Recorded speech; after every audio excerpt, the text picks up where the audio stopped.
Welcome to Beyond the Box, and I'm your host, Emma Mphahlele. Today we have Sonja Engelbrecht, who is a seasoned educational leader, a specialist in neurodiversity and inclusive education, and an internationally certified neurolife coach. As part of her leadership experience, she spent 6 years heading the ISASA registered remedial school that supports learners across mainstream remedial and specialized pathways following a neurodevelopmental approach to inclusion and remediation. For the past 5 years, she has led the Oakley House Training and Support Center. Her expertise spans neurodevelopmental, personalized learning, thinking skills, and teacher capability building. Sonja is also the founder of the Learning Edge Group, a growing hub for coaches, leaders, and professionals who are committed to shaping meaningful change in a rapidly evolving world.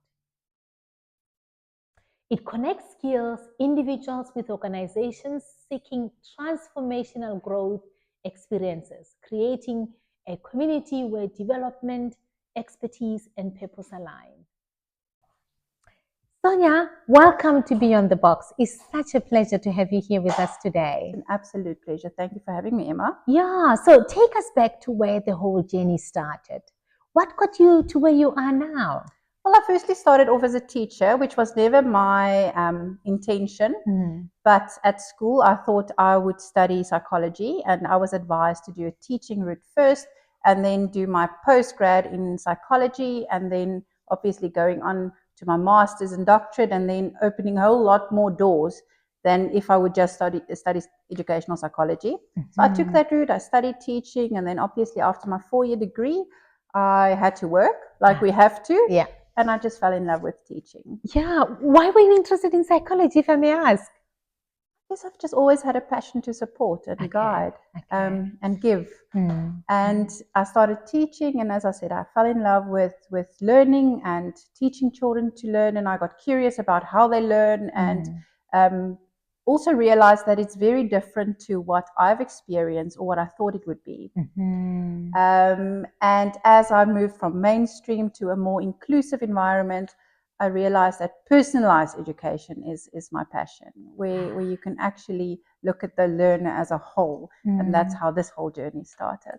Interesting. So when that journey started, was there a particular moment that you can think of that made you realize that neurodivergent learners is who I want to support, is who I want to work with? Look, I think I realized it later on. So I first thought, as I said, for the first few years in a mainstream school, which I thought was lovely. I mean, it's active, and you're part of a school culture and community, which I absolutely loved. And then by chance, because we moved, I ended up at a private remedial school. So that was just the next school that I got a position at that was closer to home. So it wasn't necessarily something that I thought I would go into as such. And then as I learned and I was educated better, I realized some of I won't call them mistakes because I was very young, but I realized how very little I understood when I taught in the mainstream school. I'm particularly thinking of this one child that I taught, and I had a class of 34, and it was a biggish class at that stage to manage. And I thought this particular boy was exceptionally rude. He never looked at me. He was ignoring me when I was teaching, always lying on his arms, and obviously causing a lot of frustration for me as a teacher because there's absolutely no engagement from that learner. And that is almost the perception that I looked at this child. He's being defiant, being rude, ignoring me type of situation. Later on, as I got more knowledgeable, I realized, first of all, that child had severe low muscle tone. So he couldn't keep his body up. And as I learned more, I realized all the difficulties that child was facing, and none of it was being rude or disrespectful. And that's how I realized that, teachers might have the best intentions, but if we don't have the knowledge and the tools to actually support, we won't. We don't know what we don't know. Yeah, that was a powerful experience. Yeah, absolutely. Yeah, because I'm thinking if at that moment you knew how much you would have supported him, Absolutely, right? completely differently. Yeah, Yes. and that's why knowledge is important. Yes. Being knowledgeable as a teacher. And the perception around that child would have shifted completely because it wasn't a defiant child. Yeah. It wasn't a rude child. It Yeah. might have been an absolutely lovely child. But it almost felt like he never got the opportunity to prove that because we didn't understand what he was facing. Wow, such a powerful insight. Yeah. Yeah, so I'm curious now about the Learning Edge. Yes. What inspired you to start the Learning Edge? So the Learning Edge, I'm actually the head of the Oakley House Training and Support Center, and the Learning Edge came about me realizing that the parents need just as much support as the children. Often, I mean, we don't want to admit it, but our kids come from somewhere. So we sit with neurodivergent children with all these difficulties and not realizing that many of the parents face similar difficulties.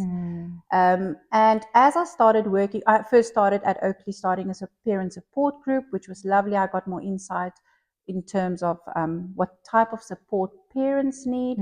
And then I got my accreditation as a life coach, which was something I was always interested in. I like supporting people. And I started working with adults more. And then I realized that a lot of neurodivergent adults need coaches.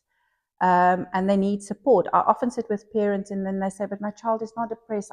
They don't need counseling. My child is not, doesn't have anxiety, or so they don't need a counselor, but they need support. Or the parents would say, but we're fine. We don't have anxiety or depression, but we need support. So they didn't know where to go.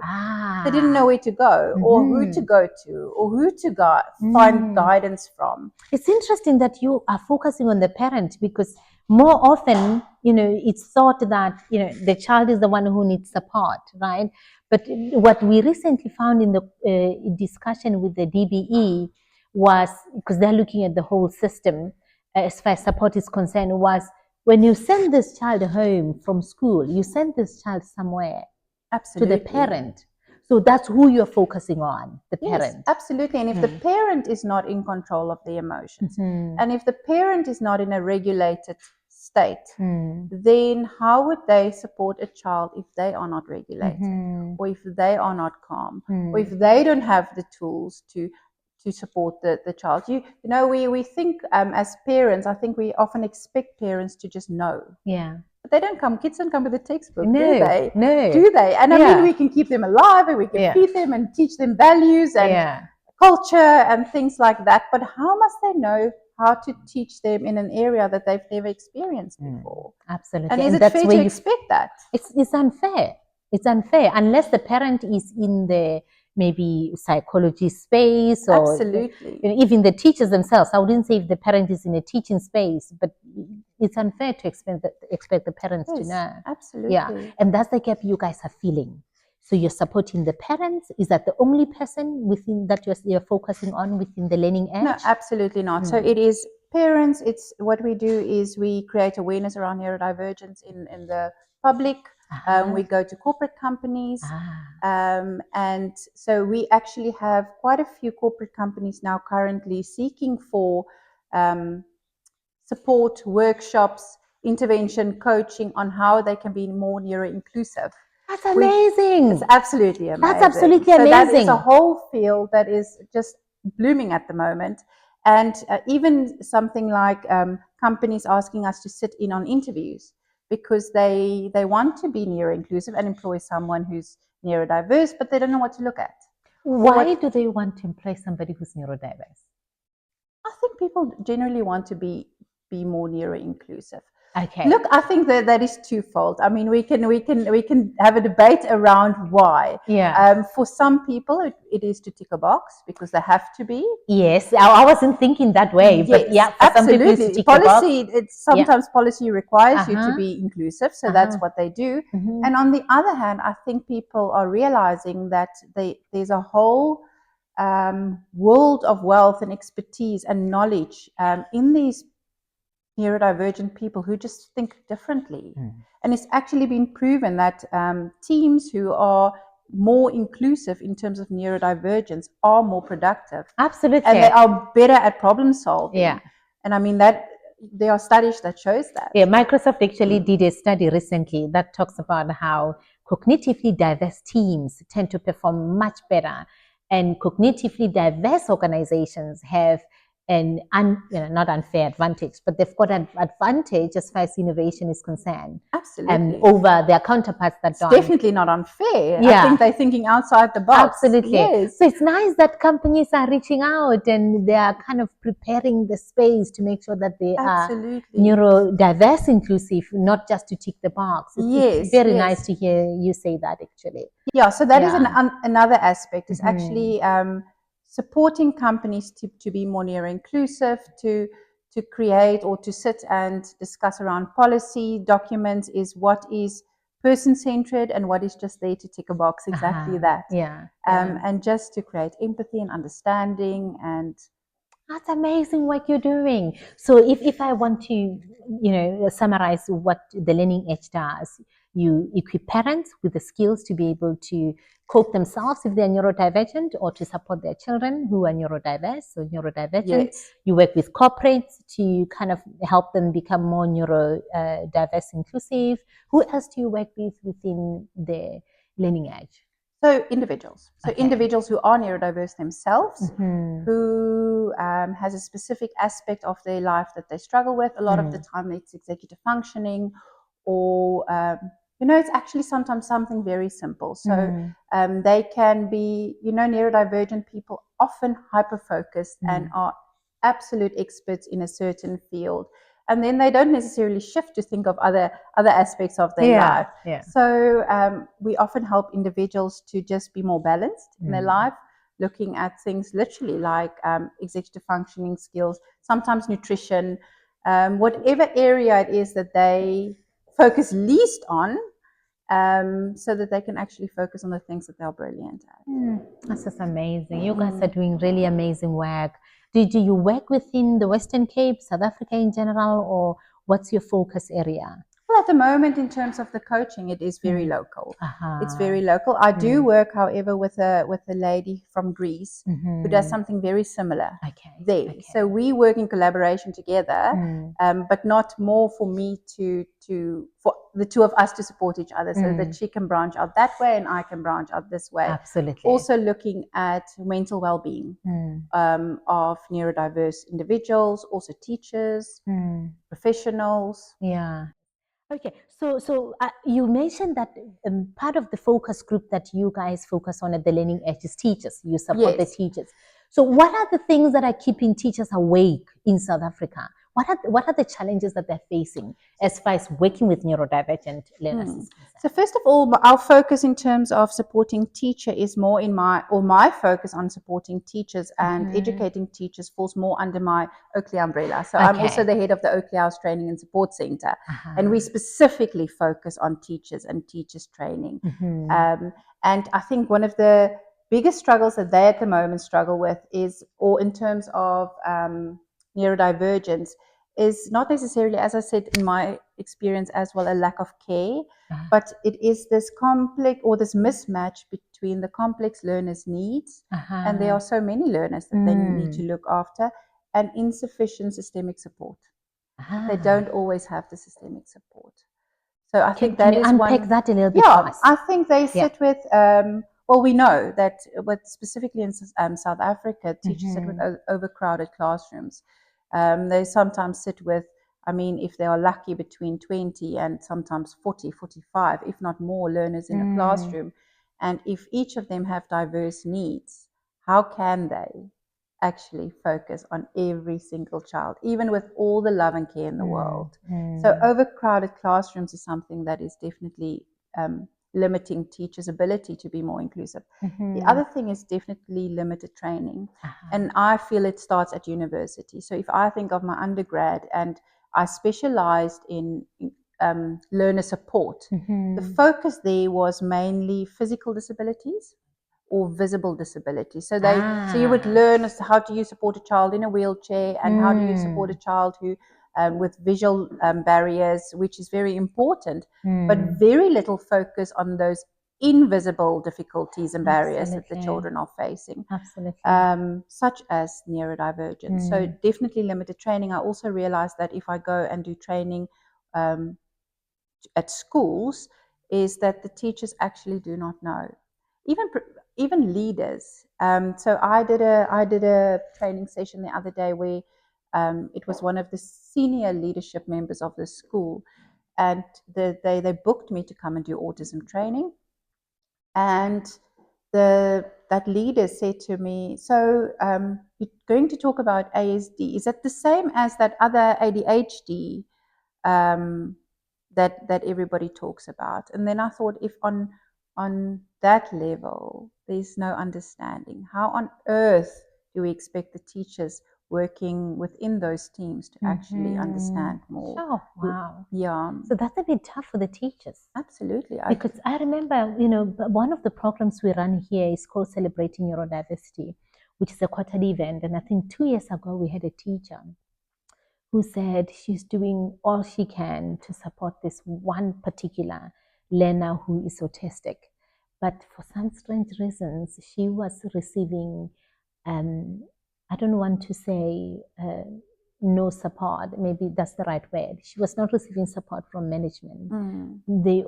She was almost stealing time to sit in the corner and help this child, to make sure that this child understands the content, which was shocking, because it means to me there is still a room for learning for management, because the teacher shouldn't have to hide to support the child. Absolutely. Yeah. Absolutely. Yeah. I think we still sit, unfortunately, well, first of all, we sit with brilliant leaders who are all inclusive and fully supportive. But we also sit with leaders in schools still that are, I think, are very rigid in their thinking.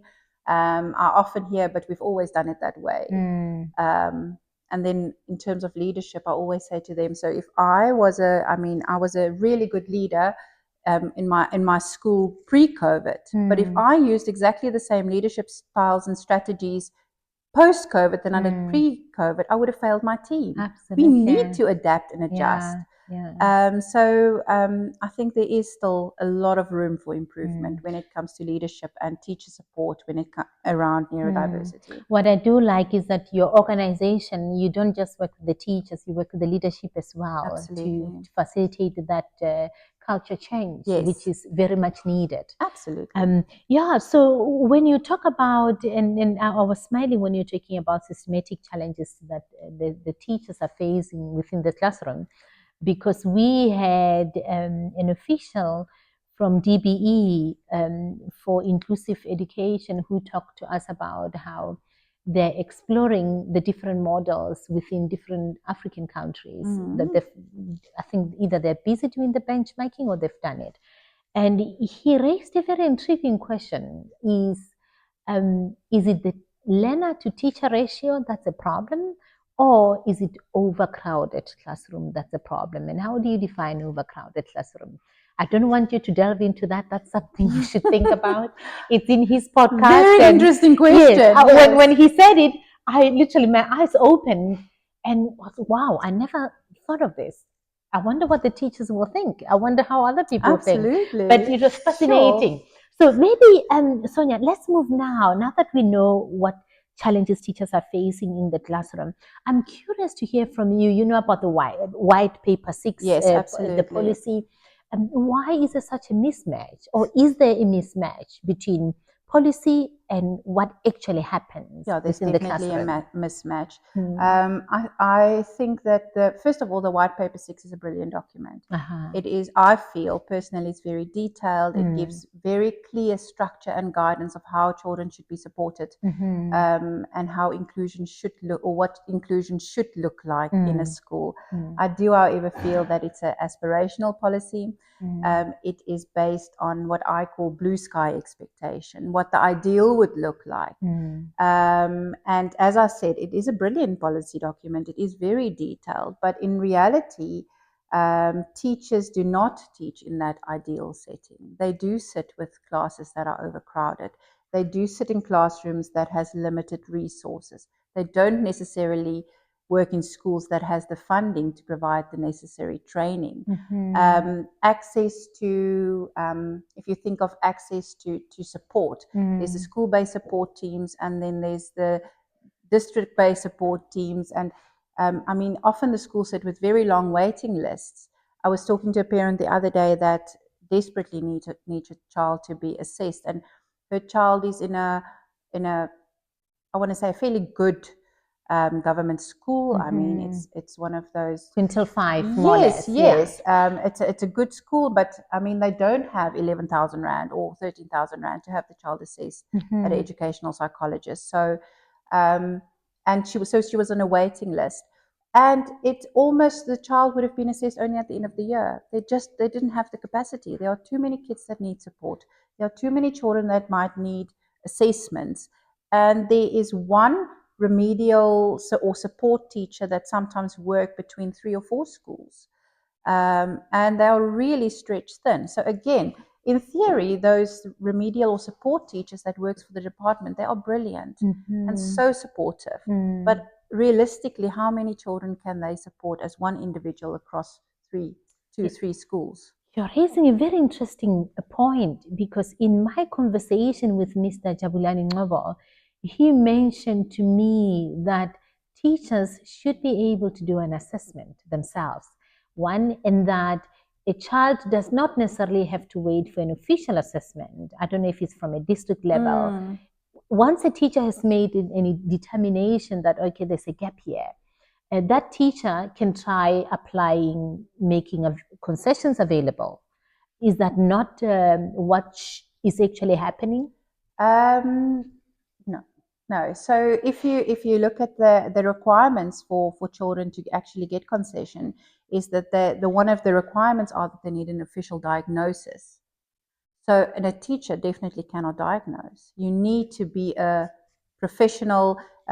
According to my knowledge, you need to be an educational psychologist, a psychiatrist, or a neurologist to really make an official diagnosis in terms of a learning barrier. So if the documentation states that a child needs an official diagnosis, then how can a teacher do that? That would be my question. That's very interesting, because I had a discussion with Yolanda Gani. She's a dyslexia expert, and we talked about this particular issue because in her view, she has been to different provinces in South Africa, and she has found that her understanding of the White Paper 6, which says, from what I understand, once a learner has been found, assessed by a teacher and found to need additional support, that teacher is kind of in a position to make sure that the learner gets that. And in her view, that does not necessarily happen across the different provinces in South Africa. No, definitely not. Yeah, which means that backlog will continue for as long as there's not enough educational psychologists and the likes. Yes, yeah, something very interesting to research. Yeah, your understanding is the same, that there must be an official. There must be. The document states there must be an official diagnosis. So the teacher can definitely do initial assessments. We call them standardized assessments. Often that would determine the child's reading age or math age, and they can say that there's a delay of, let's say, 1 year and 3 months in reading, so the child would need reading support. The teacher can definitely do that, but they can't diagnose a child. They can't say, yeah, it's because the child is dyslexic, or the child is having this barrier because he is ADHD. The child needs an official diagnosis to do that. So to get the concession. To get the concession. So according to the CS process that is followed, is that the teacher can make, as you say, they can identify through baseline assessments, they can identify a need, observation, they can collect evidence, if I can say it that way, samples of the child's work, and they can implement some concessions to see what would support a child, not in official examination setup, but in the classroom. They can say, I gave the child 15 minutes extra and it really supported the child. It got the child to complete the work, or whatever, those type of observations. And they can make it very detailed, which would be great, which is great, and that needs to be submitted with the CS application, but it has to have an education psychologist report and a formal diagnosis to actually be granted. Thank you for clarifying that, Sonja. And I think you've kind of partly touched on my next question, which deals with what teachers can do at this moment when there are delays at the district level to get that process finalized for the learner to officially get the interventions that you're referring to. What are some of the things that the teachers can do to make sure they support this child? Yes, there's definitely a lot they can do. I think teachers often feel demotivated because they say, I mean, they can't, if there's no support, there's no support. But as I said earlier, is they can start to document evidence. And in as much detail as they can, say what the child is finding difficult, also what they are good at, what would benefit them, that what you've tried, what worked, what didn't work. So really making or collecting as much evidence as they can. And then they can start the classroom support. They can start putting things in place in the classroom. As I said, something like extra time or say more structure. For instance, maybe a reader if they have the resource available. So if you think of the concessions, it is like the children could get a reader, a scribe, extra time, prompting. But if you think realistically in a class of 45, who's going to read to that one child or to a child if there are maybe 6 children needing that one-on-one attention? So this is also if the teacher has a facilitator at hand or there is additional staff at school that can actually support teachers, which very few schools actually have. This is an opportunity, Sonja. When I'm listening to you, I'm thinking, could the community members help volunteer to come read? Is that something the schooling system will ordinarily allow? If I'm a parent and I stay at home and I can come and help with the reading or additional help for the teachers, is that allowable? Absolutely. I think a lot of schools rely on the community and parents to actually come and assist because, I mean, it takes a village. They can't do it on their own. And that's also why the relationship between parents and teachers and the community is so important. I do, though, however, recommend that they do, that the parents who come and support or the community do a course to actually know how to support the children. Which is the course you offer? Which is the courses that Oakley House offers. So we specifically offers a Readers and Scribe course at Oakley, which then certify individuals to actually do the reading. And it explains exactly what's allowed, what is not allowed, how do you enable a child, how do you disable a child, what support is actually recommended and what is not, and little things like your tone of voice or your sorry, the bottle. I love what you're saying. Yes, or your body language or things like that. It's the same as facilitation. Is we offer a very comprehensive facilitation course on to get people certified to actually be a facilitator for children in the classroom. That's absolutely amazing because you at home, if this is some neurodiversity and inclusion is something you care deeply about, you can go out to Oakley House website and find out about the different courses that they offer. I don't know how much a course for a teacher, for a parent who want to just volunteer to help with reading or whatever it is that the school might need, how much a course like that. So usually what schools do and what we find works best is if the parents volunteer, usually the school pays for the course. Often because usually readers and scribes are paid for. So it's actually, there's a whole, I want to say a whole career in being a classroom facilitator or reader and scribe. But if you have a parent who volunteers, we have a lot of schools that would then subsidize the parents to say the course is 450 Rand. It's accessible. It is accessible. And so the schools often pay for it. If they can't, obviously the individuals pay for themselves. But then they can also use that certification and actually go and earn an income at other schools. Being a reader or a scribe, schools always need support. It's so beautiful hearing about this because if you're a stay-at-home mom, you want to earn an extra income. Yes, you might have to just volunteer for schools that cannot afford, but this certificate allows you essentially to go and earn an income with other schools. So essentially maybe studying a career in becoming a scribe, but most importantly, you are helping learners that are within the marginalized groups in the community. Absolutely. That's yes. absolutely beautiful. So I wanted to ask a follow-up question around some of the things that the teachers can do. I mean, you talked about, gathering data, gathering information to make sure that they are preparing for a report that will then get the child official assessment or certification. You talk about allowing, making some small concessions which are allowable but by the law within the classroom to just make sure the child feels supported. Other things, I mean, some people, we had Dr. 𝐻𝐿𝐵𝐷 who talks about the power of movement. So are those things that the teachers can allow little Daniel to get up and walk around, to regulate themselves? Those are the things that teachers in the can allow? classroom? Yeah. Absolutely. There are so many different things that they can do. They can adjust the way they give instructions. They can chunk the instructions. And I often have teachers saying, yes, but we can't change the curriculum. Adjusting an instruction doesn't change the curriculum. It's just change the way you communicate. So they can adjust the instructions. They can chunk it down to maybe one-step instructions, especially if the kids are younger. Supporting those kids with memory difficulties, they can change the environment. They could use infographics. They can use visuals. They can make sure that there's a template on the board, so there's predictability in the day and there's structure in the day. They can make sure that the day is structured the same every day, because predictability causes safety, and if the kids feel safe, they learn better. So that they can do. I mean, they can get sensory toys for the kids to fidget with, and again, you don't need a huge budget. I mean, if you get press stick and they play with press stick, I mean, teachers have balls of press stick often stuck to walls. Is give a child a piece of press stick and they can play with that. Those pipe cleaners that they have in art class, all those little fluffy balls. You don't necessarily need expensive tools and equipment. So little things like that, sensory tools, and as I say, environmental changes. There's a lot they can do.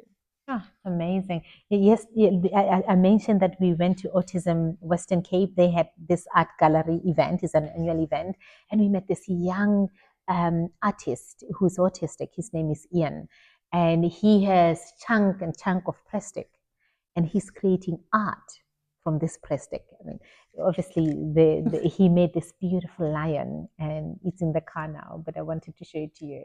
And within 3 minutes, this lion was done. It's such a beautiful piece of art, right? So I asked him, don't you get tired doing all of this? He says, no. I said, don't you get stressed? He says, this is how I come down. How I de-stress, yes. And it's in the de-stressing process with this plastic that he finds his career. Absolutely. Because now he's an artist, he's making these beautiful pieces of art out of plastic and he's selling them. I mean, some of the pieces were going for 2.2.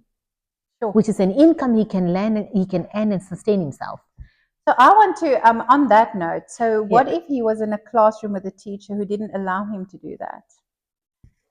Where would he be? What career would he have followed? He would have missed an opportunity to become a brilliant artist. Absolutely. And that is why it's so important to actually embrace the children's strengths and not just focus on their barriers as well. Yeah, sure. Amazing. So we can talk about this forever, because I can see this is something you are deeply passionate about, the strength of the neurodivergent. Let's now look at how the teacher can support the parents in the process of getting an assessment and getting a diagnosis. How does that look like for a teacher practically? I think the first thing that they can do is gentle framing of the child's difficulties and not to pathologize what the child is struggling with. So I always advise teachers to never diagnose a child. We do not have the skills. We're not on the pay grade to say this child is ADD or ADHD, or we're not allowed to do that. So when they speak to the parents and want to raise something that they want to bring to their attention in terms of the support, to be gentle. So as I say, I always advise teachers to refer or to reframe it as to say that they can see that the child finds this difficult and they want to find a supporting strategy to make it easier for them. So that's the first thing. The other thing is explaining to the parents why these assessments help. Why is it necessary for the child to maybe be assessed and get that formal diagnosis? And specifically in our system, coming back to your earlier question, is they later on need those for concessions. When the kids are on the lower grade, they're not as strict. But when it comes to formal examination later on in intermediate, senior, and FET, is they definitely need that formal assessment to be granted concessions later on. And they also need a paper trail to almost prove that they've had this difficulty for long. It's not just they want to be benefited now all of a sudden. It must be a persisting over time. Then I think they can assist the parents in giving them a clear guideline of the process of getting the support, getting the assessment, what to do then, the process. Because again, as I said earlier, teachers don't necessarily know, parents also don't know. They're not in the field. Is to giving them a clear guidelines of almost what to expect, walking this journey to get the right support for their child, concession guidelines. And I also feel regular communication is really important, not just to communicate difficulties, but also to communicate what's worked. I think a short message in the diary, or some teachers use WhatsApp. If you do, you don't. Email to say that I tried this today and it worked brilliantly, he did so well. That builds trust. And not just to communicate when they've done something that's maybe not acceptable in the classroom. Exactly. I think it's really important for both teachers and parents, and definitely in the best interest of the learner if there's a collaboration and trust between the teachers. So definitely that. And something that I've always say is, this is more to the parents, not necessarily the teacher supporting the parents, but just in general, is for parents to avoid at all costs to bad mouth or talk badly about the teacher in front of the child. So it doesn't matter if you think it is the most useless teacher in the world, is if the child loses trust, if you speak badly of the teacher in front of the child and the child loses trust, they will not learn. So that is really, really important. And then also the other way around is for teachers not to badmouth the parents. The children must believe that the parent and the teacher is a team. Whether they really are or not, the child must believe that. Sure. Yeah, I can see your insights that you have been on both sides of the aisle, and it's really very empowering hearing some of this insights, because it's quite easy to be, to support the parent and to support the teacher as a parent. Absolutely, it's a team. It's in the best interest of the child, as you say. And that's what I always say, even to teachers when I was a principal. I said to them, if you can prove to me that what you've done, even if it's outside of my guidelines, if you can convince me that what you've done was in the best interest of the child, I'll have your back. And the same with parents. Yeah. Sure, that's amazing. So now I'm thinking of, obviously I've kind of mentioned that you've been on both sides of the aisle, both as a teacher, as a leader within the education space, but now supporting neurodivergent persons, from classroom all the way up to executives and professionals and leaders, right? So, and I know on this question that I want to ask in particular, you have kind of touched a little bit on what teachers can do, the low-cost activities or things they can bring in the classroom that can make learning much more enjoyable for the child. Things that literally don't cost much. Absolutely. What have you found working during your time as a teacher? I want to start with the best thing that teachers can do is co-regulation with the children. If you think, I always think, being a teacher myself, it almost seems like teachers are always in a hurry because they've got so much to do. I mean, they need to do this, and then later they've got sport that they need to coach, and they've got this and marking and whatever. So teachers are always in a rush. And if you have people rushing around you, we all can almost feel the energy. The anxiety. The anxiety because people are busy. So if you come in after break and the teacher walks in, it's like, why are you doing this and why are you doing that? And starting the lesson like that, the children's anxiety is up. And then they can't learn. Then the frontal lobe shuts down. So for me, the one thing that costs absolutely nothing is for the teacher to make sure that their central nervous system is regulated before they enter the class, that they stop first and breathe. I had at the one school that I was principal at, I had a mirror, for instance, outside the staff room. And what I wanted the teachers to do is to look in the mirror before they go out and say, is that the face that you would have liked to welcome you? So if you have a grumpy face, lift it up.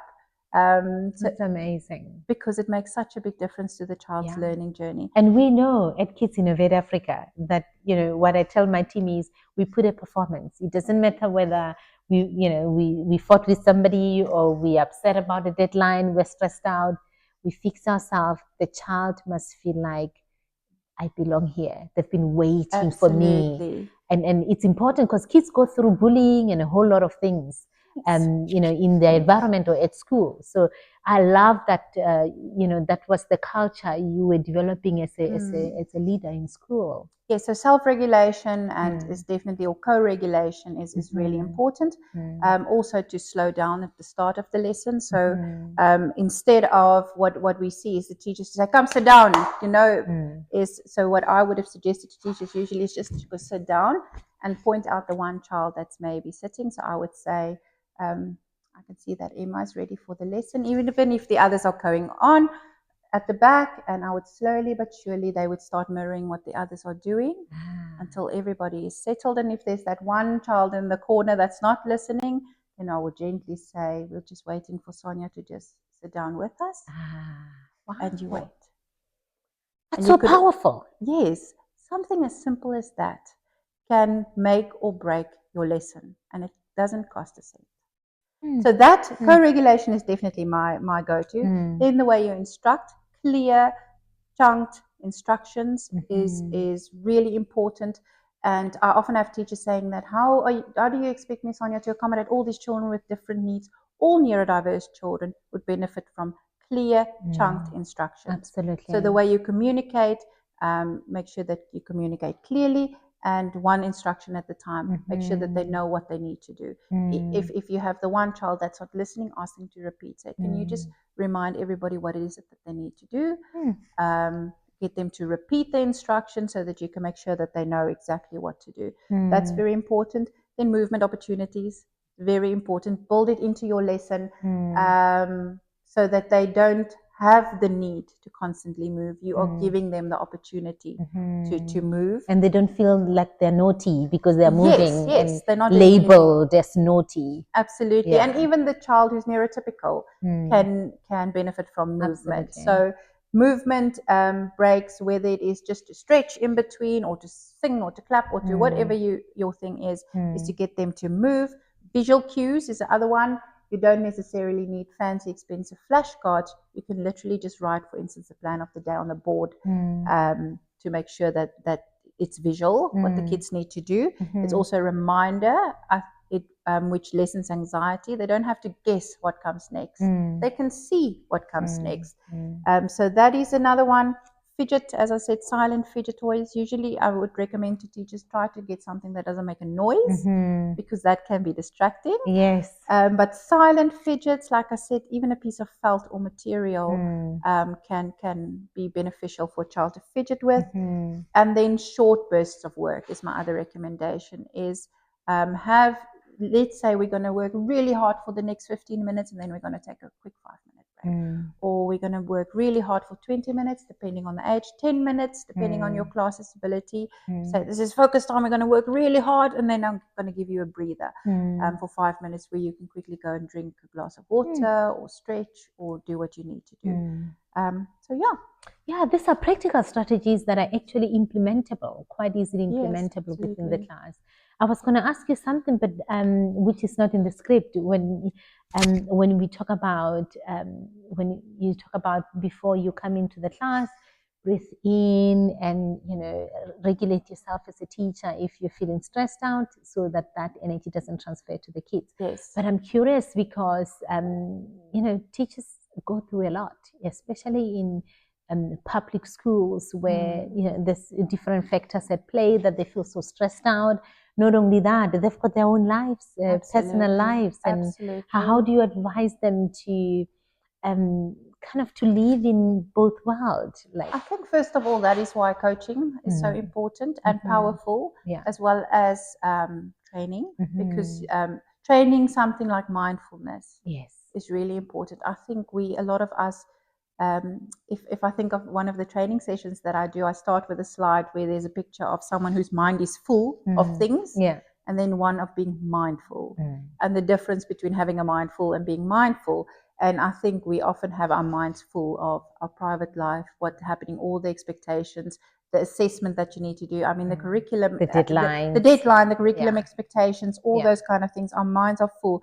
But really giving teachers or empower teachers with strategies to just become mindful is so powerful. So, yeah. And it's not only beneficial to the students when a teacher is mindful. I find when I'm mindful, it benefits me, not just the people around me. Absolutely. Because I feel at peace and I'm more kinder and more thoughtful and more happier. And you're more in control. Absolutely. You're more in control of yourself. So training and teaching someone to be mindful is really, really important. Yeah. It's a personal investment. It is a personal investment. And just almost get teachers to slow down a bit. But again, that's a culture. Yeah. That's a culture in a school. If you're in a school where the leadership are running around all the time and there's the one thing after the other, then you can't necessarily expect the teachers to be mindful, and you can't expect the children to be mindful. Just like it is in any organization, in any organization. Yeah. Absolutely. So, I like that you touched on this a little bit, because when you said teachers are saying, no, we can't change the curriculum, when you recommended they make certain small interventions. Because I also know that teachers are given a certain amount of time within which to finish a curriculum. So some of the teachers are wondering now, how do I make provisions to support neurodiverse learners without lowering my standard, teaching standards within the classroom? I think first of all, reflecting on your own practice as a teacher, of how you teach, and if you really scaffold sessions. So scaffolding would look like me first doing an example for kids to observe, and then for them to maybe take part in a session. Then the next step would be to maybe give them a guideline, and they can do it with certain guidelines, and then slowly removing that guideline for them to become independent. So whether or not your teaching allows for that, and that is not determined by the curriculum. The curriculum doesn't say whether you are allowed to or not allowed to. That is a teaching strategy. It's your delivery. It is how you deliver the curriculum. So they can definitely, by scaffolding, they can do that without lowering the level. The same expectation at the end. It's just the scaffolding of how they present that.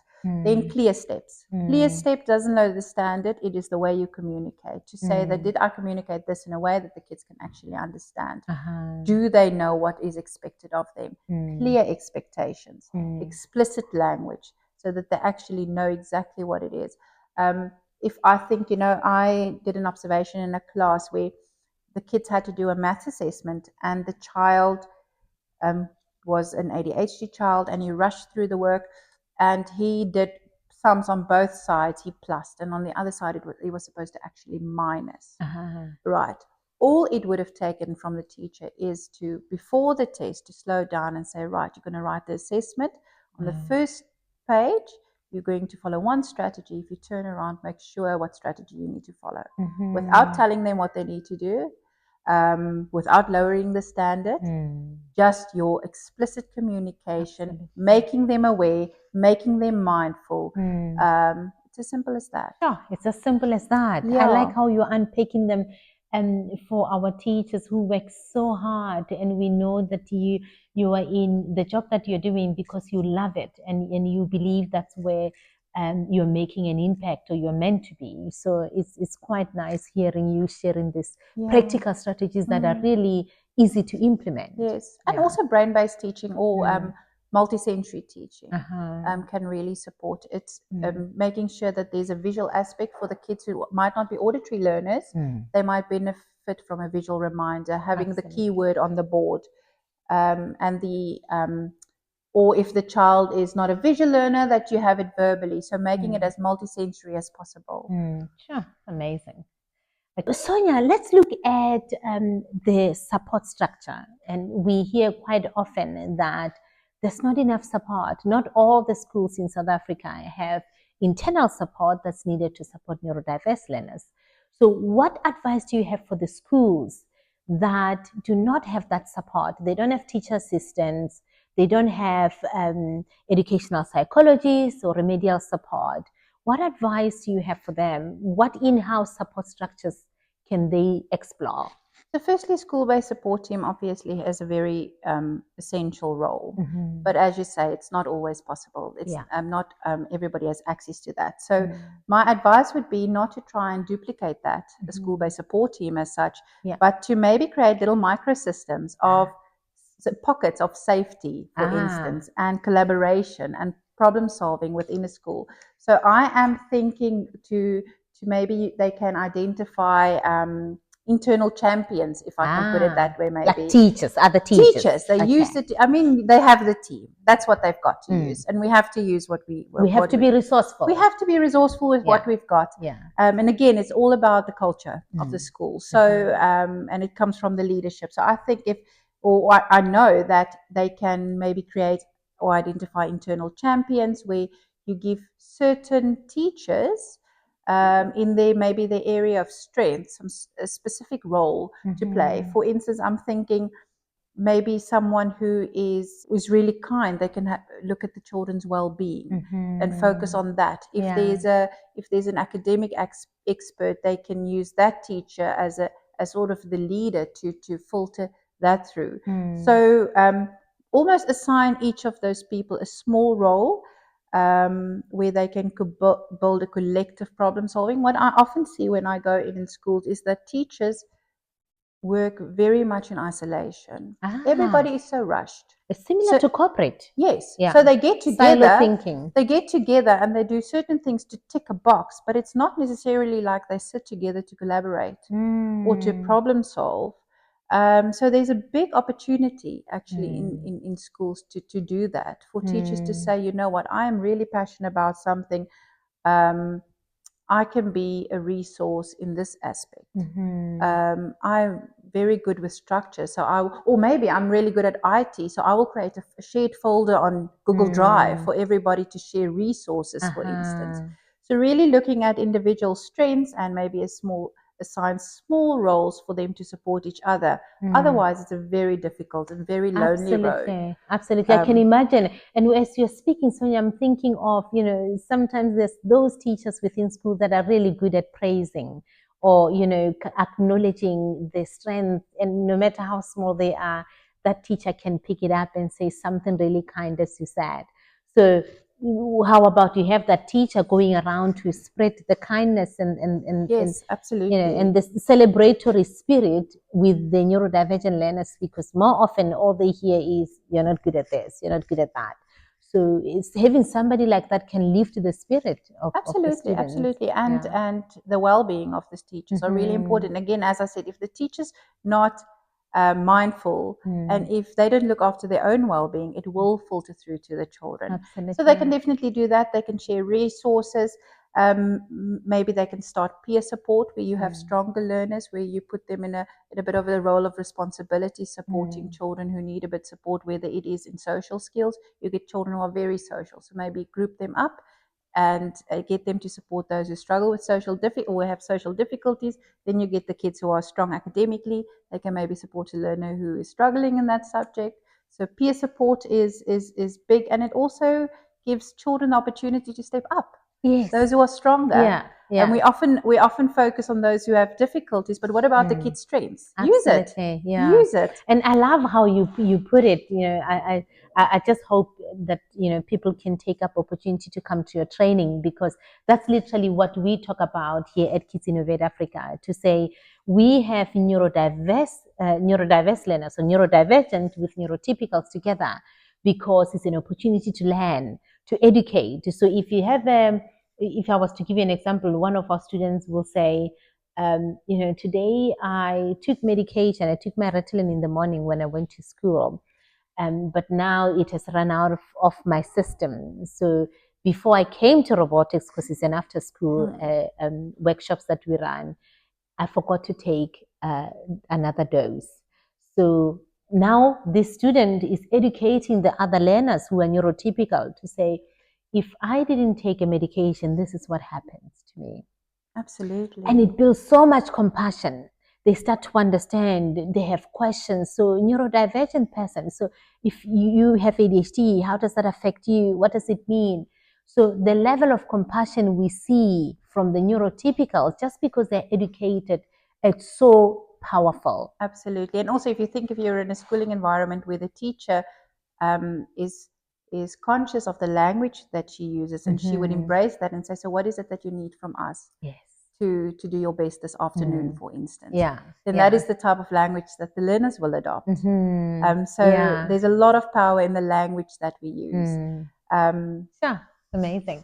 I totally love this conversation, shifting on making sure that our teachers are fully equipped and fully supported to do this important work that they do. The other part, Sonja, that some of the teachers are worried or concerned about is the burnout. Yes. There's a lot to do. We need to cover the curriculum. We need to do this. We need to do that. There's different committees that we need to be in. What advice do you have for them as to how they can manage the burnout?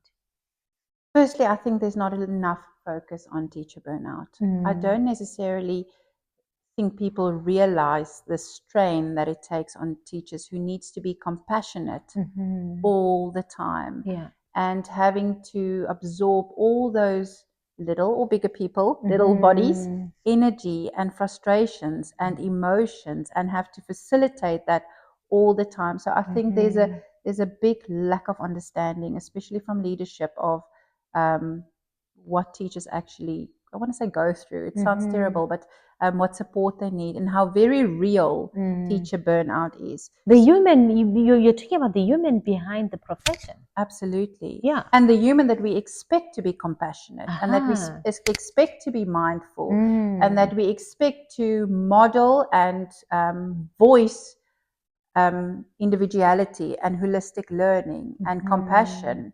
Yet do they experience that? Is that their experience? Yeah. So first of all, I think it starts with the school and the system and the culture within the school and leadership to model and voice that.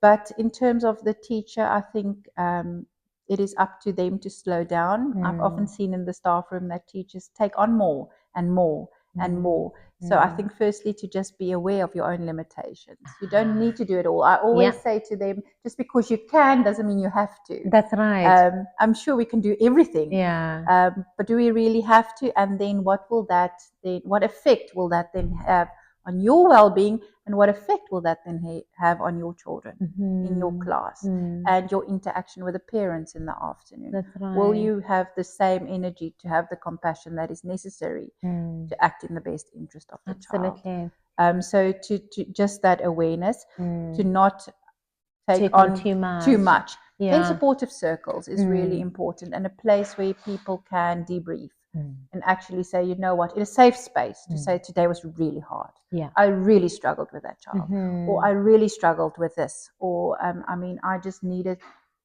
10 different children needed my attention. Just that space where they have a soundboard, a safe space where they know for sure it's not going to be held against them to say that, oh, but you can't cope.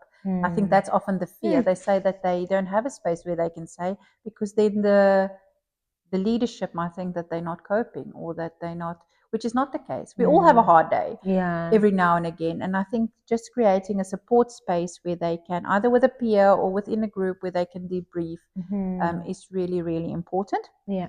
And also for teachers to start celebrating small wins. What I see in schools is we always look at the end of the term that we need to get the kids to write the exam. We need to get the kids there. But what about today's wins? What about the child that didn't want to get into the class yesterday because they were too anxious, but this morning they came to sit on the mat, for instance? So that's amazing, because it's celebrating those small wins that refuel you for the next challenge. Absolutely. And you made them. You made them feel maybe safe. You made them feel welcome. What about the child that was really unsettled yesterday, but because you put a bit more structure in the class, they're actually fine today?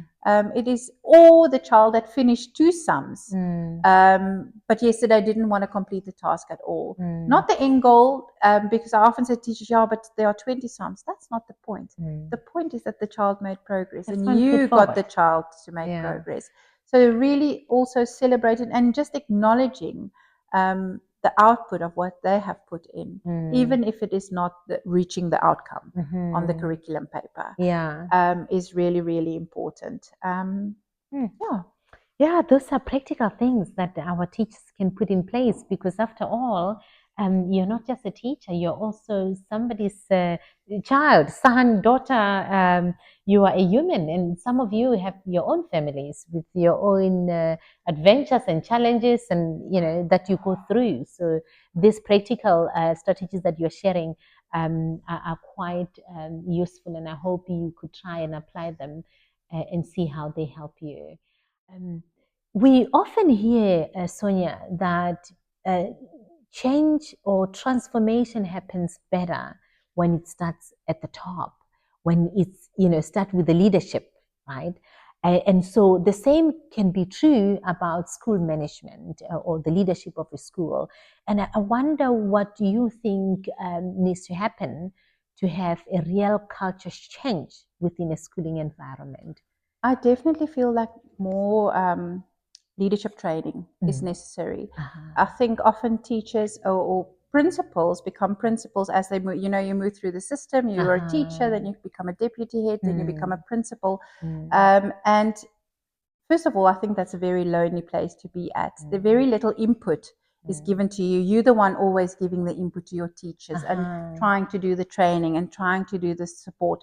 So I feel that more leadership training is really, really important to get, just to first of all, to fill their cup as well, and then to sort of support them in creating a culture within their schools to be more inclusive and supportive. And the language starts at the top, and giving them empower the leaders to have the right language, to put the right systems in place to support their teachers, to support the learners. That's important. And as you're speaking, Sonja, I'm thinking of this lovely school, Milnerton Primary. And they are one of those schools that stand out for me, because when I'm thinking of leadership itself, and I'm thinking of the teachers themselves, and I'm thinking of the environment they've created, the culture that you referred to. And there's a lot of neurodivergent students there. They feel welcome. They feel right at home, from what I understand. But when you're going back to leadership, it's important that leadership set the tone. So if leadership understand what neurodiversity is, it makes it so much easier for the teachers to follow suit in Absolutely. making sure. And I also feel that that we should support leaders to really be neuro-inclusive, not just not just in terms of ticking a box on a policy document. That's right. And for me, a good indication that leadership has adapted to being more neuro-inclusive and innovative when it comes to the inclusion is if they have the same support for instance, neurodivergent staff. So I've often visited schools where they have this tick box of what the teacher should be doing to support the learners. But if I think of the neurodivergent teachers, there's absolutely no support for them. Then my question is that really a culture? Does it really come from the leadership? And does the leadership team really understand what it means to be neuro-inclusive? Interesting. So you're talking about a neurodivergent teacher. That's actually not a perspective I've thought about. That teachers themselves could be neurodivergent, and that they themselves also need support in order to be able to support the learners. Absolutely. A lot of the times I feel that, or a lot of the teachers that I work with are neurodivergent, and a lot of them went into the profession because they didn't necessarily receive the schooling that they would have benefited from, or maybe the understanding. There was a lack of understanding, or the structure didn't suit them well.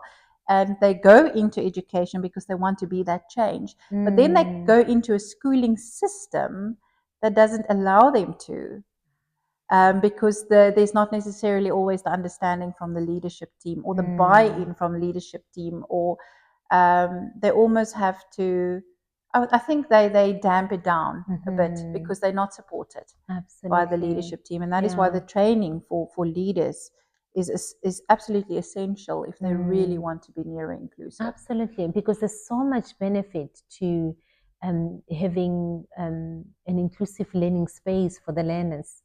It's not only a benefit for the neurodivergent learners, but also the neurodiverse, the neurotypical, because these young people would be future employees and entrepreneurs, and you want to make sure that they are leading from a position of empathy and understanding, and it starts at the school with the culture. Absolutely. And if you think of the word neuro-inclusive, it means you are inclusive of people who are neurodivergent and neurotypical, and then finding that balance. And if you think back of the strategies that I suggested for the teachers, first of all, starting with the language, it's exactly the same for the leaders. It is the way you talk. It's the way you talk about the learner, and the neurodiverse adult or teacher hears that. It's the language of what's wrong with that child, for instance, instead of maybe the question, say, I can see that the child needs support. How do you think we can support them? So it very much is, and that creates the culture. The language that is used in private, in the staff room, when no one's listening, how they speak about the parent when the parent is not present, or the learner when the learner is not present, that creates a culture. So insightful, and I like that you're talking about the leadership of the school. And I know some of the schools involve the teachers. You know, a good leader is the one that involves everybody in you know, if for example, a school has to change a culture, it's important to not say, I'm going to give the directions from the top. Get the teachers, let them input into what this culture should look like. Let them contribute to what this environment should look like. Because often they've got ideas that you might not have as a leader. Absolutely, and skills. I often think if I walk into schools, then I think they are so resourceful within the team, but they actually never make use of those resources. I mean, the teachers have studied for years. They've got passions. They are there for a reason. They've got interest. If you actually talk to the teachers, if I speak to a teacher or to sit in a staff room, and I mention the word neurodivergence, then there would be one teacher that says, "Ooh, autism," and they start talking about autism, and that teacher says, "Oh, I've got a son who's ADHD," and they start talking about ADHD. So within that team, there are people with interest and passions and understanding from different perspectives. So why not use that? Leverage on that. Why not embrace that? And I think it's also important for leaders to create a culture or to normalize supportive conversation, and not necessarily a culture of why didn't you, but what can we do? Wow, interesting. Okay. Sonja, we are coming to an end. I hate that we are coming to an end on this lovely conversation, but I'm sure teachers at home feel very empowered, and with the tools and the techniques that you have shared so far, that I hope you're feeling ready to face that classroom with confidence, and knowing that there are things that you can do. Let's shift slightly to the parent. Yes. Right? The parent is a critical part of the puzzle, right? Yes, the schooling environment can be inclusive, and the child get to the school and they've got the support and they've got concessions, but this child have to go home to a parent or to a family. And if that environment is not as supportive, literally, it's cancel out all the work that has been done in the school. Absolutely. What tools or what practical advice can you give to the parents at home on what they can do to support their children? Firstly, as I said earlier, never to badmouth the teacher. Is they need to back the teacher up. The learners need to believe that the teachers can do the job. Because it creates safety. If they lose trust in the teacher, they're not going to learn. So that is, first of all, really important. The second thing is to use the same language as the teacher. You know, I always use this, we're talking now about neurodivergence, but I often think of language, for instance. So my children are in a dual language, Afrikaans English schools, but their friends' parents don't speak Afrikaans, for instance. So the kids come to school saying that Afrikaans is a dying language, so they don't need to do it. Okay, that's the message they get from home. Or they don't need to do 𝐒𝐨𝐧𝐼, they're never going to speak 𝐒𝐶𝐳. So it's not going to. We need to learn English, for instance. Then the child's that then form the child's perception around the language, and then they don't want to learn. Then the teacher sits with kids in the class and says, "My mom says this is a dying language. I don't need to do it."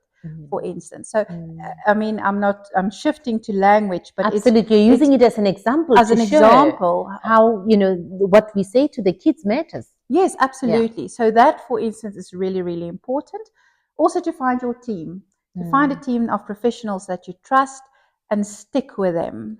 So what I often see is parents, especially if it doesn't necessarily align with what they would have liked for their child, they very quickly shift.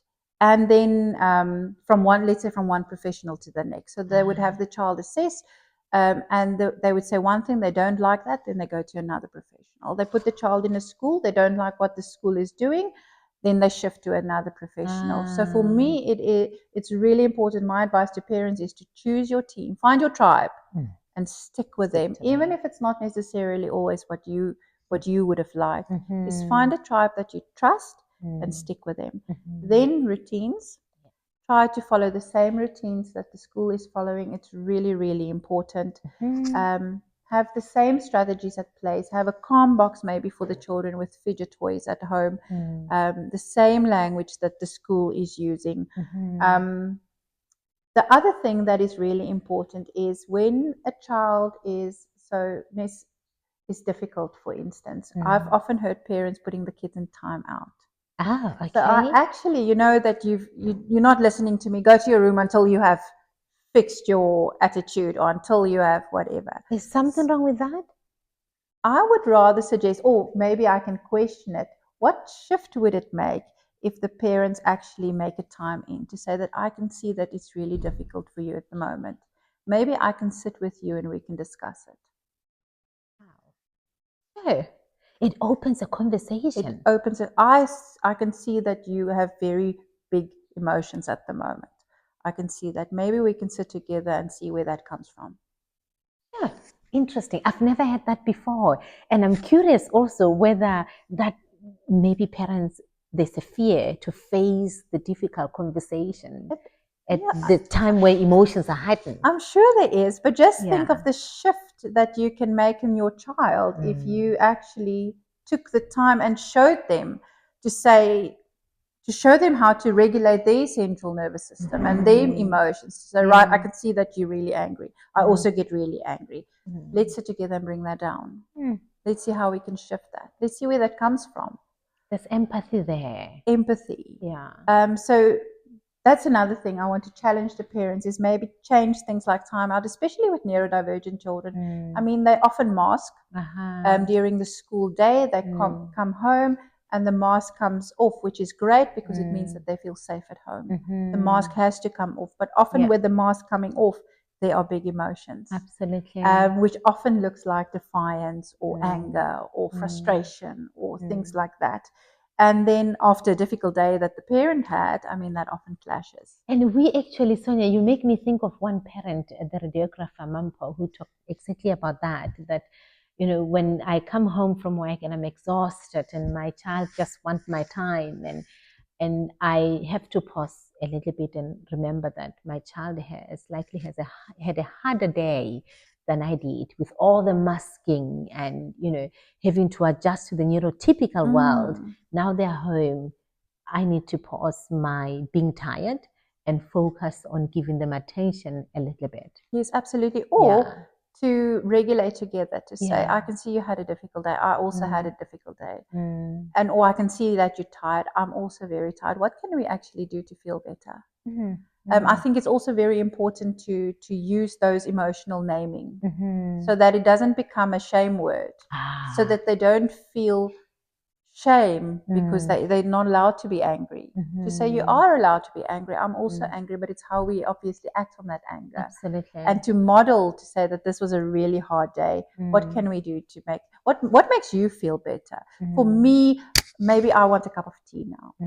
What would make it? So have that conversation. Have that conversation, and maybe you can find a way to self-regulate together. It makes it easier for the child to speak about their emotions when they feel a specific So creating emotion. a space where they're allowed to speak their emotions and not try to hide or mask even more. Yeah. Sonja, you have covered so much today. I am so grateful that you came and you shared over almost 20 years of experience with the journey on neurodiversity with our audience. And I know most of them are wondering, how do they get hold of you? How do they contact you? Literally, I can hear the teacher there, the parent, the school leader, a professional in the work environment, and even a corporate within human resources, trying to understand how do they get hold of you to see how you can work together with them. Yes, so firstly, teachers can go onto the Oakley House website. It's 𝐿𝐻𝐻𝑜use.co.za, and if you go to the training tab, you will see that all the information at the bottom. So they are welcome to email me, they're welcome to phone me. And before you continue, are your courses CPD? Will the teachers get CPD points? Yes. Okay, that's very important to know. So it contributes towards their professional development. Absolutely. Okay. Very good. They would go onto our website, onto the 𝐿𝐻𝐻𝑜use.co.za website. They would go to the training tab and they will find all the contact information at the bottom. They can scroll on our website to see what courses we offer. We offer individual courses, also online courses, which I haven't mentioned. They can also do the courses online in their own time. So if people are in Joburg, they can do the course? Absolutely. They can do it online, so in their own time, so it's flexible timing for them. And all our courses are accredited. They say it's accredited, so they will earn CPD points quite highly. I think the majority of our courses are between 15 and 20, 30 CPD points, so which is really amazing. Yeah. So it will contribute to their professional development. So yes, they can phone me, they can email me, and that's I would love to connect. That's the teachers, right? What about the leadership of the school? Is it within the Oakley House or is it at the Learning Edge? The Learning Edge. So they can contact me on the Learning Edge. I mean, you're welcome. My email address is engelbrecht.sonja@gmail.co.za, but you're welcome to also share my information, and you're welcome to share my contact information, my cell phone number with them, and I would be happy to connect. Sonja, thank you so much for sharing your expertise and your insights on supporting neurodivergent learners, not just the learners alone, but also persons in general. So we really appreciate your time and your knowledge here with us today. Hearing how Sonja has turned challenges in the classroom into actionable solutions and how she's building a community of educators through the Learning Edge is very inspiring. And to our listeners, whether you're a teacher, you're a parent, you're an education professional, the tools, mindset, and strategies Sonja shared today are the things that you can put in practice immediately. Sonja, it's been an absolute pleasure on having you here at Beyond the Box. So thank you very much. It's been lovely. Thank you for having me. Yeah, from all of us at Beyond the Box, this is goodbye. Please remember to like, to share, and follow. Goodbye.